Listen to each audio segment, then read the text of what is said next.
자, 우리 서로 옆에 분과 예수님과 함께 행복하세요 하면서 인사할까요?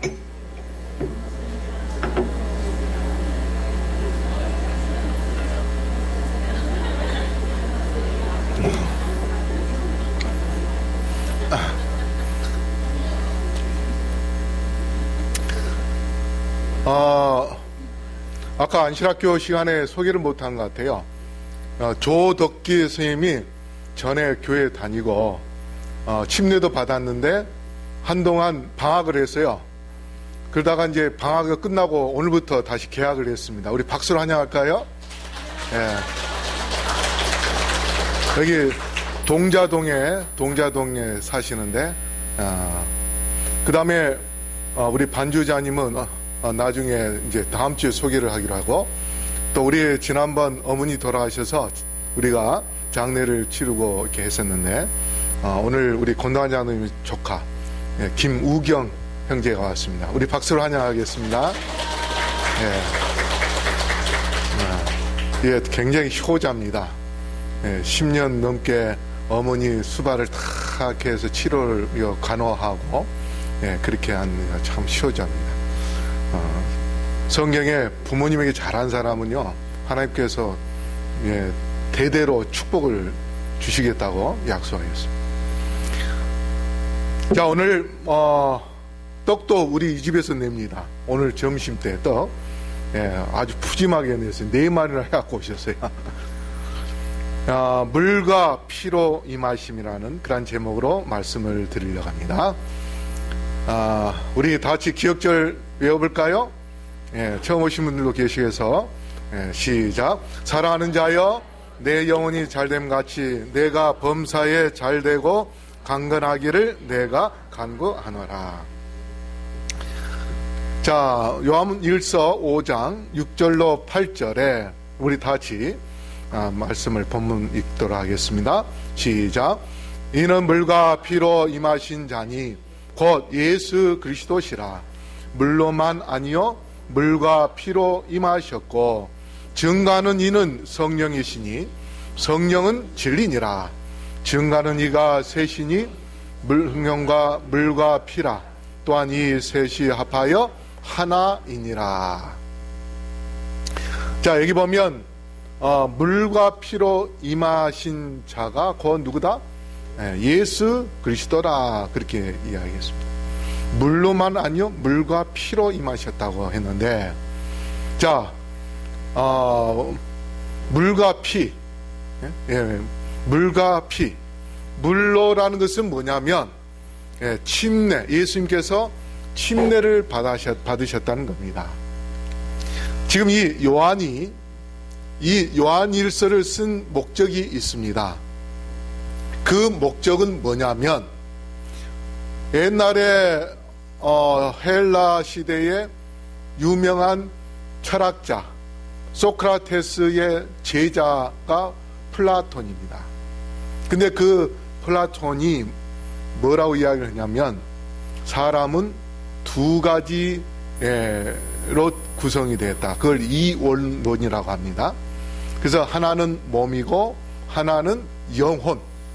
성경에는 영과 혼이 따로 되어 있는데 그때는 영혼이라고 그렇게 이야기했어요. 근데 그 당시에 몸은 악하고 그 다음에 영혼은 선하다. 그래서 예수님이, 선한 예수님이 어떻게 악한 몸을 갖고 태어나는가?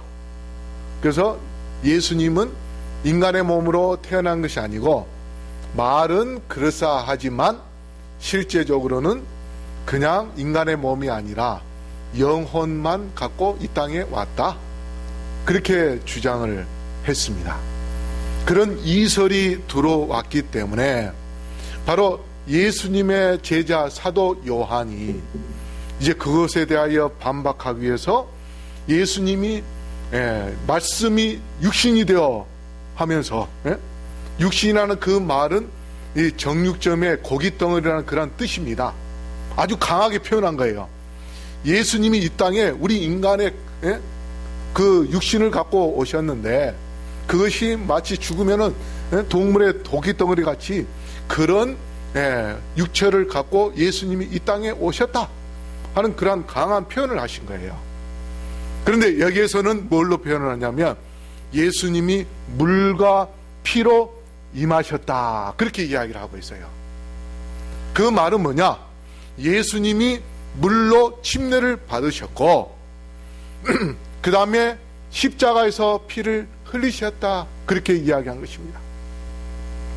자, 그러면은 한번 생각해 보십시오. 영혼이 물속에 들어갔다가 물속에서 나오는 장면을 제자들이 봤는데, 영혼이 그 물속에 들어가면 물에 변화가 생깁니까? 안 생깁니까? 예? 자, 사람은요, 목욕탕에 물을 가득 채워놓고 그 몸에 그 물, 우리 사람 몸이 그 물탕에 들어가면 물이 넘칠까요? 안 넘칠까요? 넘치죠. 물체가 들어가면 그만큼 부피가 있기 때문에 그 부피만큼 물이 빠져나오게 돼 있어요. 자, 그런데 영혼은 물체가 없는데, 예? 육체가 없는데 그분이 물속에 들어가면 예수님이, 예? 물의 변화가 생겨요? 안 생겨요? 안 생기죠. 근데 성경에서는 물에서 어떻게 했다고요? 올라오실세 했습니다. 그래서 물로 침례 받는 것은 우리 인간의 몸을 갖고 예수님이 이 땅에 태어나셨고 그 몸으로 요단강에 들어가서 침례를 받고 요단강에서 뭐예요? 올라왔다 하는 것을 강하게 이야기하시기 위해서 바로 여기서 물과 성령으로 해서 물로 침례를 받았고, 그 다음에 피는 실제 우리 몸을 갖고 이 땅에 태어나셨기 때문에 십자가에 달려 돌아가셔서 그분이 피를 흘리신 것입니다. 그런데 예수님께서 침례를 받으셨는데 우리가 대부분 죄를 지은 사람이 거듭나기 위해서 침례식을 하지요. 그렇죠? 근데 예수님께서 죄를 짓지 않았다면 왜 침례식을 하는가? 일부 사람들이 예수님을 죄인으로 또 취급하는 사람들도 있어요. 그러나 예수님은 그러한 오해를 쓰더라도 우리에게 본을 보여주시기 위해서 침례를 받으셨어요. 예수님이 뭘 위하여 침례를 받았다고 하셨습니까? 의를 이루게 하여 침례를 받아야 되겠다, 그렇게 이야기하셨어요. 만약에 예수님이 침례를 안 받았다면 이 자리에 있는 사람들 침례 받을까요? 안 받을까요? 우리 안 받아요. 예수님이 침례 안 받는데 우리가 왜 받아? 이렇게 나올 수 있어요. 그렇기 때문에 그 물과 성령으로 거듭난 것이 우리 인간에게 꼭 필요하고, 아까 요한복음 3장 5절에 뭐라 했어요? 물과 성령으로 거듭나지 않은 자는 어디 못 간다고요? 하늘나라에 못 간다고 했습니다. 그래서 우리를 하늘나라로 데려가기 위하여 침례를 받아야 되므로, 그런데 예수님 침례를 안 받으면 사람들이 침례를 안 받는 거예요. 그러기 때문에 우리에게 본을 보여주시기 위해서 예수님이 죄를 짓지 않았지만 침례를 받은 겁니다. 그래서 침례 받는 것은 하입 부인의 글에 또 주석책에 뭐라 하냐면 희생적인 그러한 사건이라 했습니다. 희생적인 사건이라 했어요. 그만큼 예수님께서 우리를 위하여 어떠한 욕을 먹든 죄인으로 취급받든 오명을 씌우든 예수님은 우리에게 구원을 주시기 위하여 구원의 역사를 이루시기 위해서 그러한 침례식을 하셨던 것입니다. 그 다음에 십자가에서 죽기까지 예수님께서 희생을 하신 그러한 또 사건도 있었지요. 그래서 예수님이 인간의 몸을 갖고 이 땅에 태어나셨기 때문에 고문을 당하시고, 그 다음에 가시멸관을 썼고, 그리고 채찍을 맞이고, 그 다음에 못 박힘을 당하고, 그 못을 박힐 때에 신경이 끊어지는 손목과 발목에 그 못으로 박아서 신경이 끊어지는 그러한 고통을 겪었습니다. 그래서 너무도 큰 고통을 겪어서 예수님의 심장이 어떻게 해요? 터진 거예요. 터진 거예요. 그래가지고 로마 병사가 예수님의 그 옆구리를 창으로 밑에서부터 배로 향해서 찔렀습니다. 찔렀을 때에 이미 심장이 터져버렸기 때문에 그 배에서 뭐가 쏟아져 나와요? 물과 피가 쏟아져 나온 것입니다. 의학자들이 이야기하기를 심장이 터져야만이 배에서 물과 피가 쏟아져 나온다는 것입니다. 그만큼 예수님께서 고통을 겪으신 것입니다. 인간의 몸을 갖지 않으면 그런 고통을 겪을 수 있어요? 없어요? 없어요. 영혼으로 예수님께서 이 땅에 오신 것이 아닙니다. 그래서 물과 피로 예수님께서 이 땅에 인간으로 오셨다는 것. 그래서 인간이지만 그분이 신성을 갖고 이 땅에 태어나신 그러한 분이라는 것을 강하게 표현한 것이 바로 물로 피로 임하셨다. 그렇게 말씀을 하셨습니다. 여러분, 근데 우리 물을 한번 좀 생각을 해 보십시다. 물은 어떠한 경우라도 우리에게 해를 줄까요? 안 줄까요? 해를 주지 않습니다. 나무는 불에 태우면은 그게 뭐가 나요? 연기가 나요. 그게 이제 미세먼지가 됩니다. 그렇죠? 그런데 물은 우리에게 물고기를 자라게 해주고, 그 다음에 식물도 자라게 해주고, 우리가 물을 먹으면은 몸속에서 뭐요? 우리의 병을 치료해주고, 그 다음에 깨끗하게 해주고, 그렇게 샤워도 하면서 몸을 씻어주는 그러한 것도 하고, 그 다음에 물은 끓이면 어떻습니까? 해롭습니까? 어떻습니까?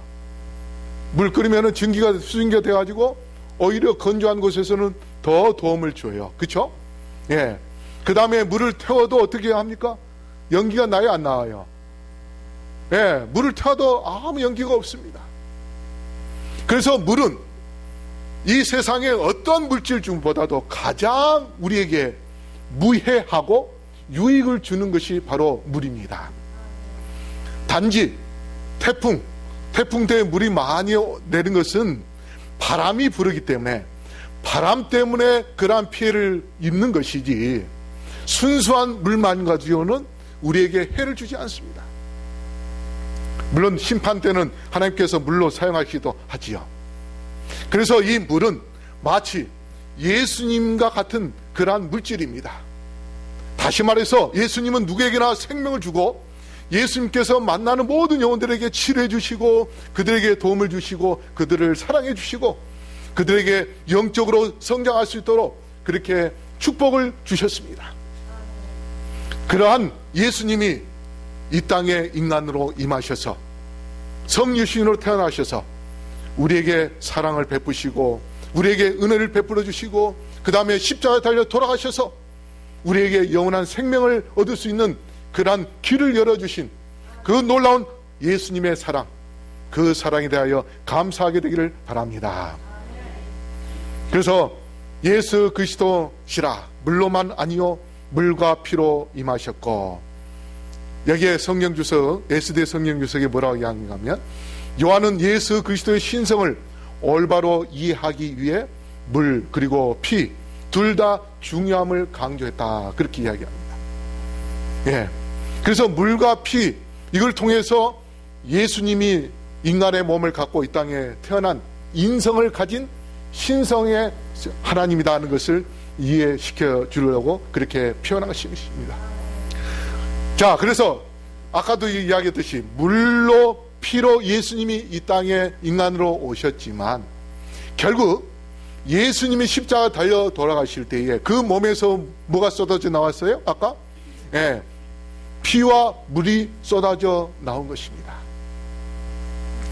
군병이 창을 찔러서 피가 나오고 물이 쏟아져 나온 것입니다. 그래서 결국은 예수님께서 물과 피로 이 땅에 오셔서 희생적인 그러한 정신을 우리에게 보여주실 뿐만 아니라 그러한 물과 피를 쏟음으로 인하여서 우리에게 영원한 생명을 주기를 원하시는 그러한 놀라운 십자가의 역사, 구속의 역사를 이루신 그러한 주님이심을 우리가 생각을 해볼 때에 우리의 마음속에 바로 예수님의 피, 예수님의 물, 그것을 우리의 마음에 적실 때에, 다시 말해서 예수님을 우리가 모실 때에 우리의 모든 죄가 깨끗이 씻음을 받고 구속함을 받아서 하나님의 아들과 딸로서 영원한 생명을 누릴 수 있음을 기억하게 되기를 바랍니다. 그 다음에 7절 8절 증가하는 이는 성령이시니 성령은 진리니라. 증가하는 이가 셋이니 성령과 물과 피라. 또한 이 셋이 합하여 하나이니라. 자, 성경에 이 성령을 비로 상징한 그런 말씀이 있는데 사도행전 2장 17절 우리 다시 읽어볼까요? 시작.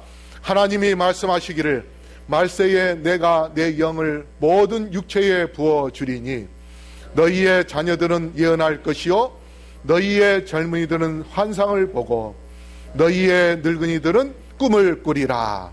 근데 이 말씀이 똑같은 말씀을 베드로가 인용해서 설교한 것이 요엘서 2장 28절입니다. 그런데 이 2장 28절 말씀하기 전에 23절에 여기에 이런 말씀을 합니다. 시온의 자녀들아 너희는 너희 하나님 여호와로 말미암아 기뻐하며 즐거워할지어다. 그가 너희를 위하여 비를 내리시되 이른 비를 너희에게 적당하게 주시리니 이른 비와 늦은 비가 예전과 같을 것이다. 여기에 이른 비와 늦은 비를 내려주신다고 했고 23절에 28절에는 누구를 준다고 했어요? 하나님의 영, 성령을 부어준다고 했습니다. 그러면 이른 비와 늦은 비는 결국 누굽니까? 성령입니다. 성령. 말세에 성령을 부어준다 했어요. 그래서 우리가 회개하고 거듭남의 경험을 하게 되면 회개하고 거듭남의 경험을 하게 되면 우리의 마음을 깨끗이 씻어주면서 우리의 마음속에 누가 임하게 됩니까? 성령께서 임하는 것입니다. 그런데 자, 약간은 예수님이 마치 뭐와 같다고요? 물과 같다. 물과 같은 그런 분이시다 했습니다. 자, 그러면 물과 비는 어떻습니까? 다른가요? 같은가요? 같은 거죠. 단지 물은 땅에 있기 때문에 물이고 비는 하늘에 있던 것이 땅으로 내려오기 때문에 비가 내린다 그렇게 했고, 근데 그 비가 땅에 내리면은 그것이 뭐가 됩니까? 물이 되는 거예요. 그래서 물과 비는 같은 겁니다. 그래서 예수님께서 물과 같은 그러한 분이시고 또 성령은 비와 같은 그러한 분이십니다. 그러면 그 두 분은 같을까요? 다를까요? 같은 거지요. 그래서 성령께서 증가하시는 이는 누구라고 했다고요? 성령이시라 그렇게 하는 그 말씀은 물과 비가 같은 것처럼 예수님과 성령은 하나이기 때문에 성령께서 말씀하신 모든 것들은 또 모든 품성은 다 누구를 드러내는 것입니까? 바로 예수님을 드러내는 것입니다.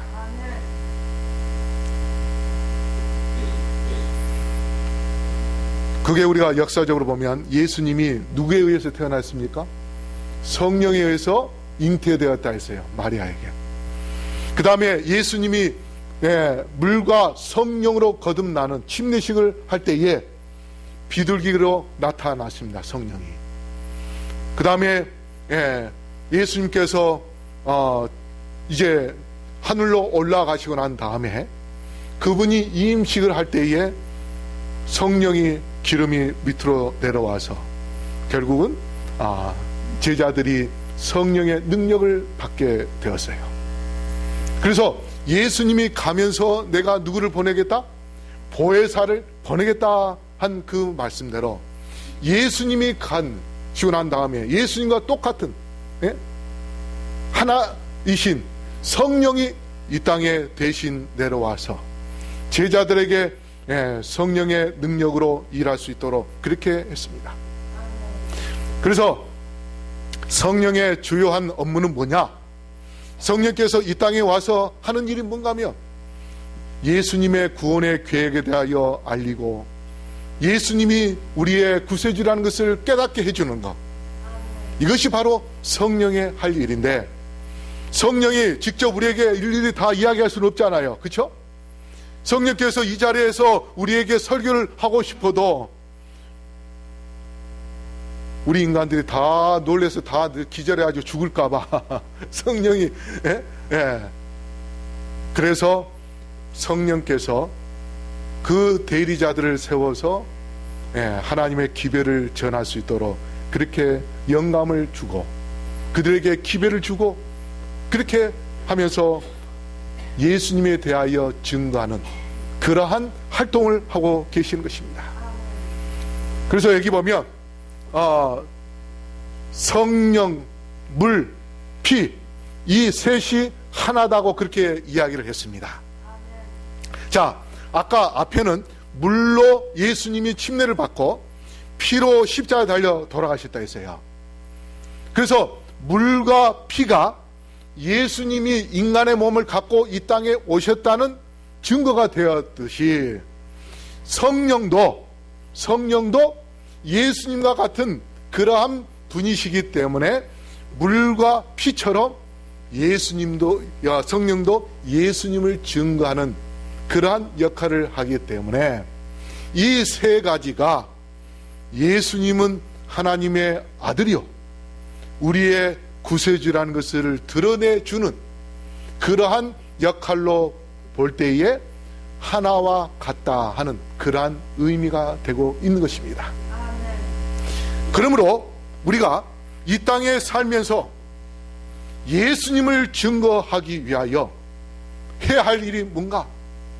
바로 물로 거듭남의 경험을 해야 되며 그 다음에 예수님의 피에 의지하여 구속을 받는, 다시 말해서 죄 사함을 받는 그러한 경험을 하고 그 다음에 성령의 능력을 받아서 우리가 하나님의 말씀을 전할 때에 성령께서 우리에게 능력을 베풀어 주셔서 성령의 능력으로 하나님의 말씀을 증거할 수 있는 그러한 놀라운 힘을 우리에게 부어 주실 것입니다.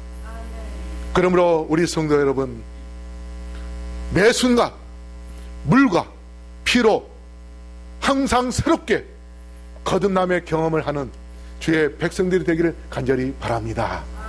그렇게 함으로 인해서 예수님이 성육신으로 하늘나라에 가신 것처럼 이제 우리가 신의 성품에 참여하게 된다면 우리도 마치 성육신과 같이 실제적인 신이 되는 건 아니지만 신의 성품에 참여하는 그러한 백성으로서 우리가 하늘나라에서 영원히 살 수 있음을 기억하고 우리 모두가 다 매 순간 물과 피로 거듭나는 주님의 자녀들 되기를 바라면서 말씀을 마치겠습니다.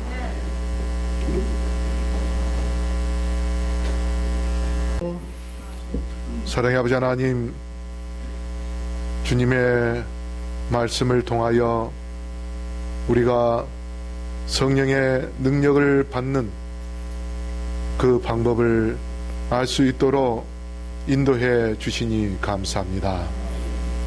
우리가 물과 피로 거듭남의 경험을 하게 해 주셔서 온전히 성결한 심령을 통하여 성령의 능력을 받는 우리 모두가 되게 하여 주시옵소서. 하나님의 말씀을 증거하는 그 증인으로서의 삶이 성령의 능력으로 말미암아 더 크게 더 능력 있게 이루어짐으로 하나님께 영광 돌리는 우리 모두가 될 수 있게 축복하여 주시옵소서. 특별히 이 시간에 우리 새롭게 출발하는 우리 찬양대 대원들을 위하여 기도하오며 아버지 하나님, 우리 찬양대 대장 또 반주자 대원 모두에게 축복해 주셔서 하나님의 영광을 드러내는 주님의 자녀들 되게 하여 주시옵소서. 그들의 찬양과 그들의 은혜로운 그 노래를 통하여서 우리가 감동을 받을 뿐 아니라 하나님께 영광 돌리고 이 교회가 더 뜨거워지며 더 거룩한 그러한 예배로 주님께 영광과 찬양을 돌릴 수 있도록 축복하여 주시옵소서. 오늘도 헌금을 드린 주님의 자녀들에게 함께 하시고 주님의 은혜 속에서 주의 사업을 위하여 동참하는 아름다운 마음의 축복해 주시며 구별하는 그러한 심령들에게도 은혜를 베풀어 주심으로 주께서 그들이 이 땅에 사는 동안 주께서 특별하게 구별하여 더 넘치는 축복을 베풀어 주시고 가정가정에 하나님의 크신 은혜로 그들이 더 행복한 삶을 살아갈 수 있게 함께하여 주시옵소서. 오늘 저에게 방문하신 또 새로 나오신 분들에게 은혜를 베풀어 주시고 그들의 발걸음이 영원할 수 있도록 축복하여 주시옵소서. 이제는 아버지 하나님의 크신 은혜와 예수 그리스도의 담없는 사랑과 성령의 교통하심이 여기 머리 숙인 영혼들에게 영원토록 함께하여 주시옵기를 우리를 끝까지 사랑하시는 예수 그리스도 이름으로 간절히 축원하옵나이다. 아멘.